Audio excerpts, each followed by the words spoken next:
Assalamualaikum Abi. Waalaikumsalam warahmatullahi wabarakatuh. Alhamdulillah Abi.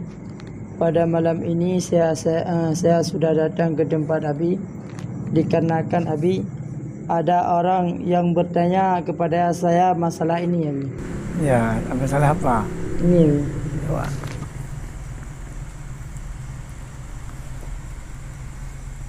Oh, masalah ikhtalafal a'immatu. Masalah itu ya? Iya Abi. Baik. Dulu saya sudah menjawab kepada orang itu Abi, tapi mereka tidak puas jawaban daripada saya Abi. Terus saya datang pada malam ini, saya ingin menanyakan pada Abi, kalau menurut Abi bagaimana Abi? Oh, begitu. Ya Abi. Jadi telah datang sama saya, tunggu sebuki lagi, ingin menanyakan siapa lebih mulia, siapa lebih afdal, syaraful ilmi dan syaraful nasabi, Iya. menurut tertulis dalam kitab ini ya. Iya. Saya menjawab dengan Bismillahirrahmanirrahim. Alhamdulillahi rabbil alamin. Wal 'aqibatu lil muttaqin. Wala 'udwana illa 'alal zalimin. Asyhadu an la ilaha illallah wahdahu la syarikalah. Wa asyhadu anna Muhammadan 'abduhu wa rasuluh. Allahumma shalli wa sallim wa barik ala sayyidina Muhammadin wa ala alihi wa sahbihi wa azwajihi wa zurriyatihi ajma'in. Amma ba'du fa ya ibadallah. Allahumma anta ilahun alimun wa ana abduka jahilun. As'aluka an tarzuqani ilman nafi'a hatta a'budaka ya arhamar rahimin. Kullu bid'atin dhalalah wa kullu dhalalatin finnar wa man syazza finnar. Qala al-musannifu wa mu'allifu rahimahullah. Jadi sini ada persoalan dalam kitab ini, tapi saya nggak tahu kitab apa. Perbezaan di antara siapa lebih, siapa afdal, antara syarful ilmi wa syarful nasabi, kemuliaan nasab dan kemuliaan ilmu, siapa yang lebih afdal. Mana nasab? Nasabun nabawi,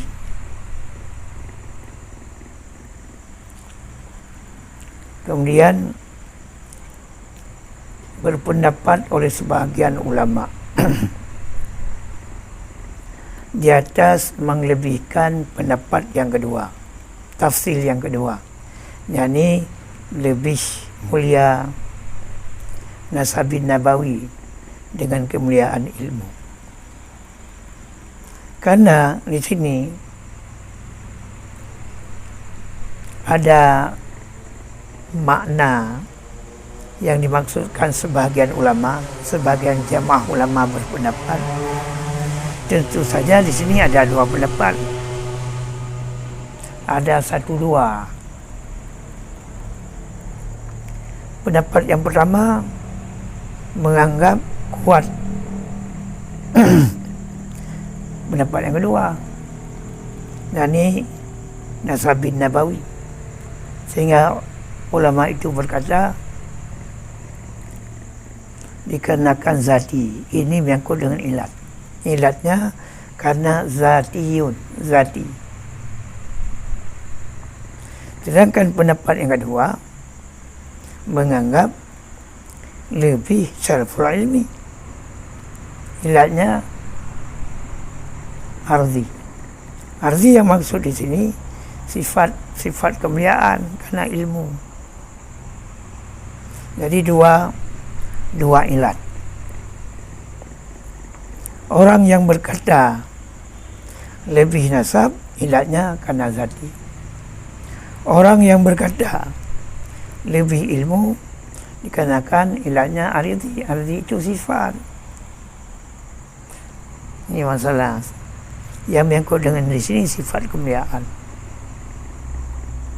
Kita ulang sekali lagi. Kuatnya dalil itu, kuatnya pendapat itu disebabkan kuatnya dalil. Lemahnya dalil itu mengakibatkan lemahnya pendapat. Ini masalah. Jadi ilat, kuat ilat harus didukung oleh dalil juga. Karena kalau tidak ada dalil, ilat-ilat pun tidak tempat berdiri. Tidak ada tempat untuk berdiri ilat. Kemudian waktu kita lihat tempat berdirinya ilat aridi. Yang pertama hadis Nabi, walaqad karramna bani Adam bil ilmi. Sungguh dimuliakan Bani Adam dengan sebab ilmu. Kemudian di dalam ayat, ma kunta tadri mal kitabu. Tidak adalah kata kenal akan bermula apa itu kitab. Wala imanu, dan tidak akan bermula apa itu iman. Jadi engkau itu kepada Nabi Muhammad, artinya wahai Nabi Muhammad, kamu tidak mengerti apa yang ada dalam kitab dan kamu tidak mengerti apa iman. Tetapi kami jadi akannya nuran, akan sebagai nur yang kami menunjuki dengannya nur akan siman yang kami kehendak timba hamba-hamba kami. Jadi mengerti Nabi Muhammad itu disebabkan diciptakan nur dalam jiwa raga Nabi Muhammad, nurullah, yakni ilmu. Jadi ketika diciptakan ilmu oleh Allah, baru dia ada pengertian. Ini masalahnya. Oleh karenanya, maka bermula pendapat yang pertama itu yang marjuh.